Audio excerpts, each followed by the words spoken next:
올해 전 세계적으로 발생하고 있는 폭염과 가뭄, 대홍수 등의 기후변화로 인한 재앙이 최악이라고 합니다. 이러한 기후변화와 맞물려 우크라이나, 러시아 전쟁 등 분쟁으로 인한 에너지 수급 등이 전 세계 경제 인플레이션을 만들어내고 있다고 하죠. 오늘은 올 상반기 중에 발생한 기후변화로 인한 경제 손실과 함께 이러한 기후변화가 인플레이션을 만든다는 이야기를 나눠보도록 하겠습니다. K웨더의 반기성 센터장과 함께합니다. 어서 오세요. 네, 안녕하세요. 예.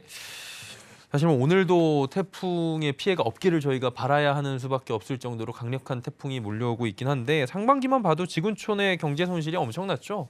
네, 그렇습니다. 세계 최대 재보험사죠. 예. 독일의 메넨 재보험사가 지난달 28일 날 발표했던 그 보고서를 보면은 올 상반기에만 전 세계가 기후변화로 인한 재난으로 피해를 입은 액수가 무려 84조 8천억 원이었다고 밝혔는데요. 후반기에도 폭염이 지속되고 있고 또 일부 국가에서는 홍수 그리고 본격적인 태풍철로 접어들다 보니까 경제적인 피해는 올해 역대급으로 커질 것이라고 지금 전망되고 있습니다. 탈레 세계 이상기후 사무총장은 올해 유럽의 폭염은 기후 위기로 인해서 발생을 했고 이제는 폭염이 일상이 될 것이라고 경고를 했고요. 예보렉 메넨 재보험 이사는 상반기 자연재해는 기후 관련 재앙이 지배적이었다라고 말했죠. 올해 상반기 기후재난 중 가장 심각한 것은 폭염과 가뭄입니다. 유럽이 가장 극심하고 미국, 인도, 중국 등도 폭염으로 인한 경제적 피해가 급증하고 있는데요. 폭염이 발생하면 노동시간이 줄어드는 피해가 먼저 발생을 합니다.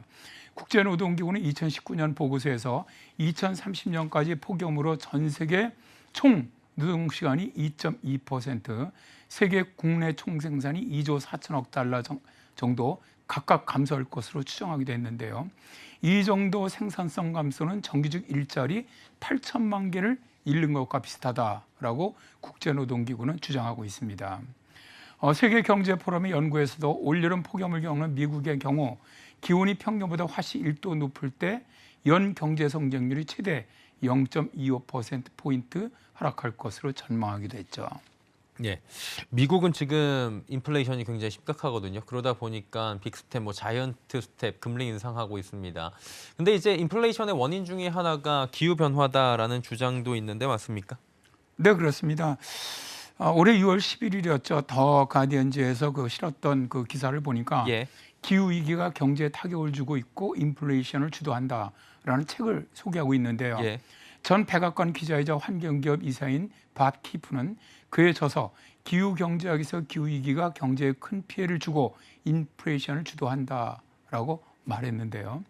그는 기후변화가 주로 환경이나 건강 등의 문제로 여겨져 왔기 때문에 사람들은 기후변화가 경제적 문제라는 것을 잘 알지 못한다고 말하고 있습니다. 그는 미국의 앨런 재무장관이 인플레이션이 허용될 수 없는 최고치에 도달했다고 말했는데요. 올해 5월 말 물가 상승률 8.6%로 40년 만에 최고의 인플레이션을 기록한 것을 예로 들었습니다. 그는 조 바이든 대통령 LA에서 열린 미주 정상회담을 앞두고 우리는 기후변화의 파괴적 영향과 비용에 직면해 있다라고 말한 것을 비판했습니다. 지금까지 기후변화의 경제적 측면을 이야기를 할 때 기후 관련 재해 비용적 측면만을 평가해 왔는데 인플레이션에 대한 영향이 있다는 것을 알아야 한다는 것이죠. 예. 특히 최근 들어서 미국의 기후 재난으로 인한 피해가 점점 더 극심해진다. 이렇게 보다 보니까 피해 영향에 대한 다양한 연구가 이뤄지고 있다고 하는데 이 부분은 또 어떻습니까? 그렇다고 봐야 될 것 예. 같습니다. 일단 이 책에서 키프 이사는 미 해양대기청의 자료를 이용을 해서 기후 관련 재해로 인해서 2021년 미국 경제는 1,450억 달러 이상의 손실을 입었다. 이것은 작년보다 거의 50% 증가한 수치다. 지난 5년 동안 7,500억 달러의 비용이 들었다. 1980년 이후로 323건의 기상 및 기후재해로 인해서 2조 1,950억 달러의 경제적 손실이 발생을 했는데 비율을 보면 최근에 들어와서 경제적 피해 액수가 급격히 증가함을 알 수 있다라고 말하고 있습니다.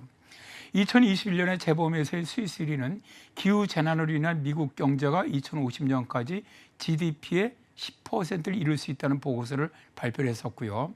미국의 국가기후평가청은 폭염만으로도 2090년까지 근로자 생산성이 연간 2,210억 달러 감소를 하고 기후재난으로 연간 5천억 달러의 손실이 발생할 것으로 예상하는 그런 보고서를 냈고요.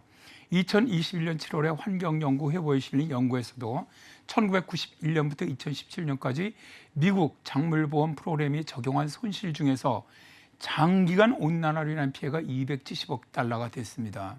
이처럼 기후변화로 인한 경제적 피해가 주로 손실 측면에서 주로 다뤄지고 있는데요. 미국의 매체인 악시오스는 올해 홍수와 가뭄, 폭염 등의 기후재난이 결국 각국의 농업과 인프라, 노동 생산성에 타격을 주면서 공급망 와해, 또 노동력 부족으로 이어지고 있고 모든 분야의 인플레이션을 부채질하고 있다라고 분석을 했는데요.